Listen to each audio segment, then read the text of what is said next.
Back king of comedy Brahmanandam TV nine స్టూడియోలో ఉన్నారు. వారితో మనం మాట్లాడుతున్నాం. బ్రహ్మానందం గారు, మీ ఫస్ట్ ఓట్ ఎక్స్పీరియన్స్ ఎలా ఉంది? ఎప్పుడు వేశారు? గుర్తుందా?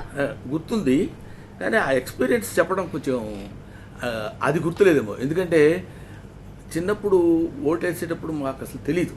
మరి ఇట్లా ఓట్లు ఉన్నారా, వెళ్ళండి వెళ్ళండి అంటే వెళ్ళేటప్పుడు హోటల్లో టిఫిన్ పెట్టేవాళ్ళు, కాఫీలు ఇచ్చేవాళ్ళు. చాలా దీనిగా వెళ్తానంటే ఓటు కోసం అది ఎందుకు వేయాలి ఏంటి అనేది పక్కన పెడితే ఇవి ఇస్తారు కదా, అవి పెడతారు, తినేయచ్చు హ్యాపీగా, మనల్ని వచ్చి తీసుకెళ్తారు. ఇవన్నీ అప్పటికున్నటువంటి మానసిక స్థితి, అప్పటికున్నటువంటి దాన్ని ఉంటారు ఎకనామికల్ కండిషన్స్, ఇవన్నీ వర్కౌట్ అయినాయి చిన్నతనంలో. ఆఫ్టర్ ఆల్ 20 years దీనిలో ఇంకా ఎదగని వయసు. అంటే ఇప్పుడంటే 15-20 years బాగా తెలివితేటలు జనరేషన్స్ మారిపోయి రావచ్చేమో, కానీ మా ఏజ్లో అంత ఉండేది కాదు. అప్పుడు దానికి ప్రలోభం అంటే ఇలా ఉంటుందన్న సంగతి తెలియదు, దాని మీద ఆశ. ఏదో గుంపులో గోవిందో అందరిని తీసుకెళ్తున్నారు, గుంపులో గోవిందోను ఏదో మనకి రోజు ఉండని ఒక స్పెషాలిటీ చూపిస్తాడు. ఆ ట్రీట్మెంట్ మనకు కూడా ఇస్తున్నారనే ఆనందంతో వెళ్ళిపోయి ఏదో ఓటేసి చేయడం అలాంటివి చేసి ఉంటానేమో అని మాత్రం సిన్సియర్గా ఒప్పుకోవాలి.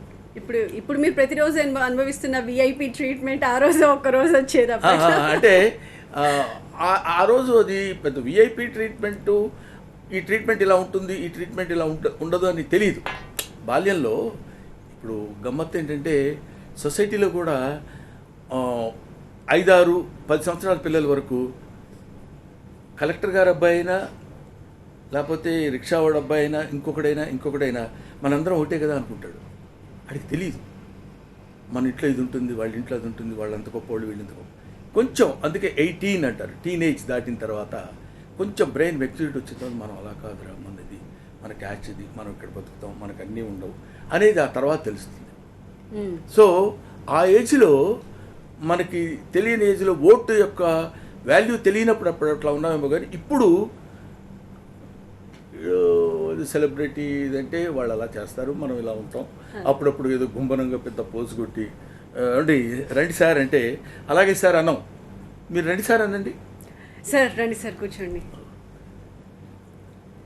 ఎందుకు అంతే అక్కర్లా, మామూలుగా ఏదో అనొచ్చు. తర్వాత తెలిసినా తెలియకపోయినా ఒక పిచ్ ఎక్స్ప్రెషన్స్తో కూర్చుంటారు సభల్లో కొంతమంది, నేను అది గమనిస్తుంటాను. ఉదాహరణకి ఏదో మన గురించి మాట్లాడుతున్నప్పుడు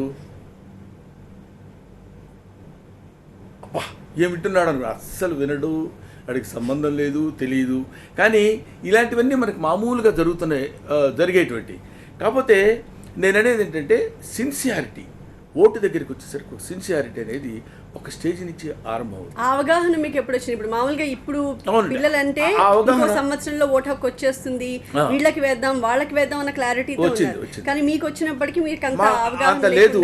కానీ అవగాహన చదువుకున్న తర్వాత నేను బిఏలో history, politics, economics special Telugu చదువుకున్నాను.